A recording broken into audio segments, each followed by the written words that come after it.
அஸ்ஸலாமு அலைக்கும் வரஹ்மத்துல்லாஹி வபரகாத்துஹு. பிஸ்மில்லாஹிர் ரஹ்மானிர் ரஹீம்.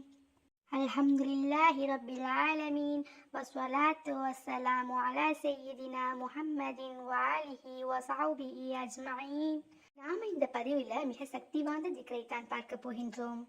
அல்லாஹ் சுப்ஹானஹு வ தஆலா நம்மை படைத்து நாம் எல்லா சூழ்நிலைகளிலும் நாம் அவனை நினைக்க வேண்டும் என்பதற்காக நிறைய திக்ருகளை அல்லாஹ்வின் தூதர் ஸல்லல்லாஹு அலைஹி வஸல்லம் அவர்கள் மூலியமாக நமக்கு கற்றுத்தந்துள்ளான்.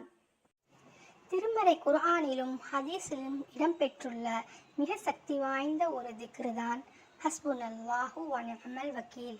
இதன் அர்த்தம் ஹஸ்புனல்லாஹு என்றால் அல்லாஹ்வே எங்களுக்கு போதுமானவன், வ நிஅமல் வக்கீல் என்றால் அவன் சிறந்த பொறுப்பேற்பவனாகவும் இருக்கின்றான் என்ற அர்த்தமாகும். இந்த திக்ரை தான் இப்ராஹிம் அலைஹிஸ்ஸலாம் அவர்களை நெருப்பு குண்டத்தில் போடும்போது கூறினார்கள். இன்னும் நபி ஸல்லல்லாஹு அலைஹி வஸல்லம் அவர்கள் எதிர்ப்படை போர் செய்ய ஆயத்தமாகி உள்ளது என்ற செய்தியை சொன்னபோது அவர்கள் அதற்கு சிறிதும் அஞ்சாமல் இந்த திக்ரை கூறினார்கள்.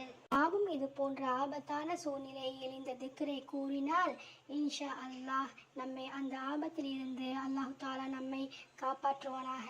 அஸ்ஸலாமு அலைக்கும் வரஹ்மத்துல்லாஹி வபரகாத்துஹு.